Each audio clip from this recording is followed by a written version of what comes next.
Enuanom ni adofo me ma kwaba ediba ongoing so. Enenso ya sanso ehie biom na enne ye ba bebo ampesi ohu ya mpesi akona kono ye a echese etwago ya na echese onu enne ye ba beye.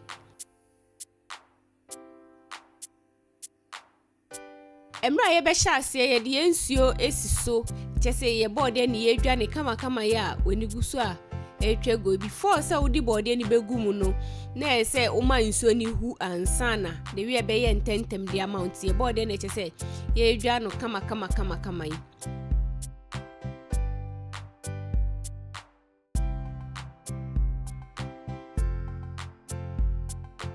Ebra ye dwa ye bode ewie na echese ye de ye nchini beguso na ye de ye nchini guso so na me se chale echese me wonya adwa kakra bi wo fridge ntimi mfa engusu na echese me papa me nya adwa mu kama na me di gusu afi me di gusu wie na me se no se me nya kosua kakra wo hulai no na ono nso me di sisu me di me kosua sisu wie ya na me se ansa na body e bebe de na echese metwi me mokwa ye me bibia kama na echese me sua body na me di me stew no ahihye so.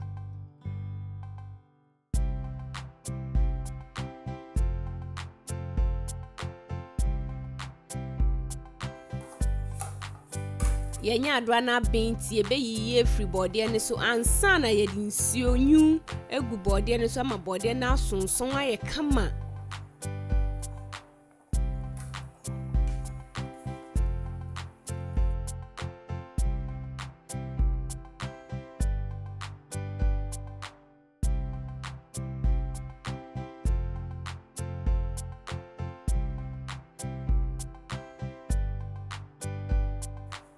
Mede mensuo nyu papa bi eguso na chese me twama na se ehu kama me hwe na me kosua ne nso e ya benti e chese ese me mfa nsuo kakra ngu kosua nso de we be ya me hwane a entare mo hu na chese me di onu nsugu so a ehu kakra na me sua ni nyina na me de me red oil esi so.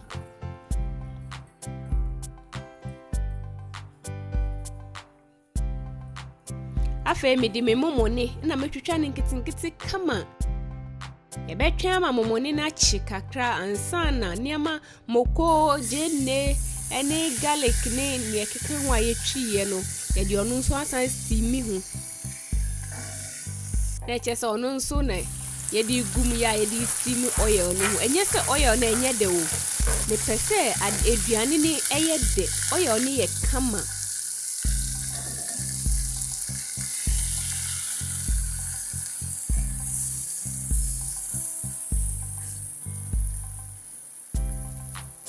Minya adoa no mempese metwi ama na fi wo hulai no ntimi yi na chi ne ni aba ni nyina efrim na metwi ono na chese nya adoa no mebubu mu de egusi no de we be ya stew no be ye de pa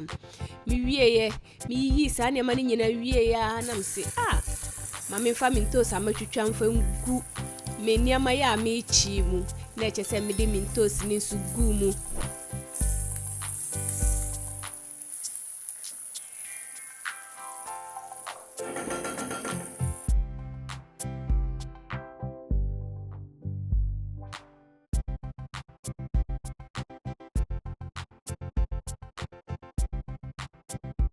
Mi yiwie na ese mitwi no kama metwi ama na fe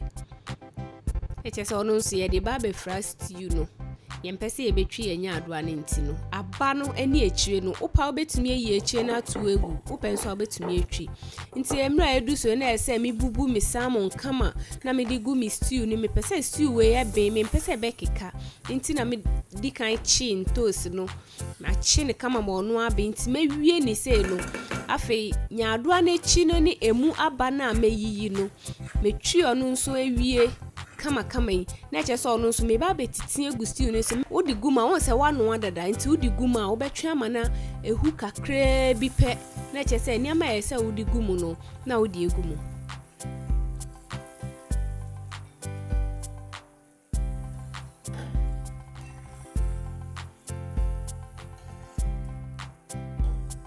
Weye mi jeni a metwitwa na me si stew we wo hu uye bi ade bia obetumi de edi bibia mo ampisi bibia obetumi de edi say jene na odi begu stew nim no won say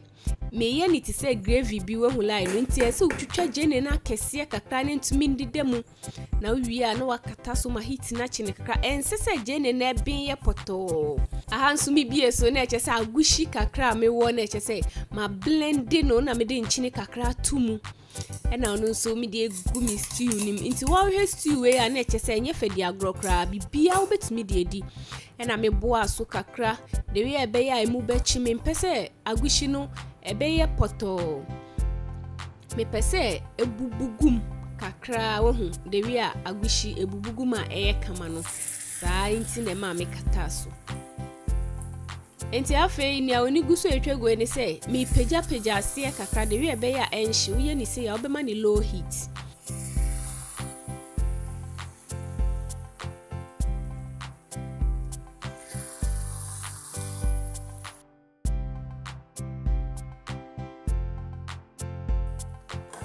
na wasan kata so kakra afi magushi na ye kama aha se me de me monko powder onu na ye me magia me di nti wo pa why ni say ewie no wo spices bi a wo pe bi a obetumi de egum by me monko powder e na me de ye meduane nti onu na eche se me de egum a weni guso etwegwe afi me num kakra na me hwie me nya adoa ya mebubu mu de eguso na eche se ye stew na abin ewie no hwie egum se ya na wakemu unu ase na odi atosoro nu ase na odi atosoro na eche se akanfra kama me buaso be 1 minute bi na eche se onu nso stew ni bi akom enchine ne niamaniama no akom eche se me buaso 1 minute na me bie so na me se eche se ade afa e ba be di man pisi kama nti me hwe sa ase ahye na eche se me num anu no me hwe sa ase ahye na me hwe na nhye